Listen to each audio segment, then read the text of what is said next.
Contes clàssics. La llavor.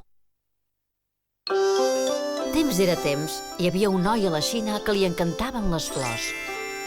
Es deia Ling i tot el que plantava floria amb un esclat de colors. Crisantems, roses, lliris, no hi havia cap flor que no li agradés. A tot el país només hi havia una altra persona que li agradessin tant les flors com el Ling, i era l'emperador mateix. Cada dia s'ocupava del jardí de flors que tenia als terrenys de palau. Però últimament l'emperador ja no gaudia tant de les seves flors.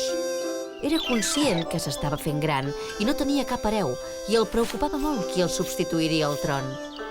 Havia de triar el seu successor, però com ho faria?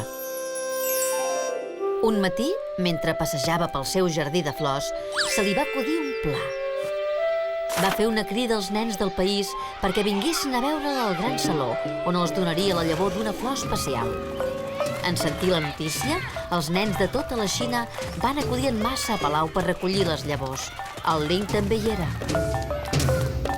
Qui faci créixer la flor més bonica a partir d'aquesta llavor serà el nou emperador. Tots els nens portaven un test i cadascun va rebre una llavor de la mà de l'emperador mateix. El Ling es va emportar la llavor a casa, on la cuidava amb la mateixa cura que posaven totes les seves plantes. Però les setmanes passaven i no hi creixia res. Va provar tot el que se li va acudir. Va canviar el test de lloc per si necessitava més sol. El va tornar a canviar per si necessitava més ombra. Li va posar més adob, però a vegades posar massa adob és perjudicial, de manera que n'hi va posar menys. La va regar més i després menys. Però tot i així no aconseguia que la llavor germinés. La primavera va donar pas a l'estiu, i l'estiu a la tardor, i després a l'hivern. Quan va tornar la primavera, els nens havien de presentar les seves flors a l'emperador al gran saló.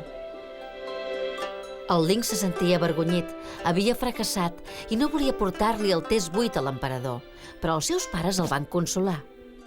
Has fet tot el que has pogut. No podies fer més.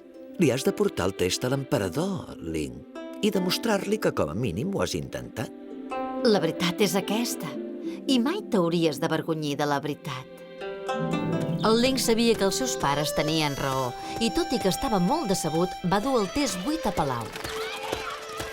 En arribar, es va quedar embadalit davant de tanta bellesa i color. Tots els nens havien tornat, i tots portaven una flor exquisida, delicada, elegant, perfumada. Cadascuna era una obra mestra de la natura. I ell es va presentar amb el test buit i la llavor morta. Els altres nens se'n van apartar. El Ling es va sentir ferit, però recordava les paraules dels seus pares. Havia fet tot el que havia pogut. Llavors va aparèixer l'emperador i es va obrir camí entre la mainada. Tots aixecaven les flors ben amunt. Altesa, mireu la meva.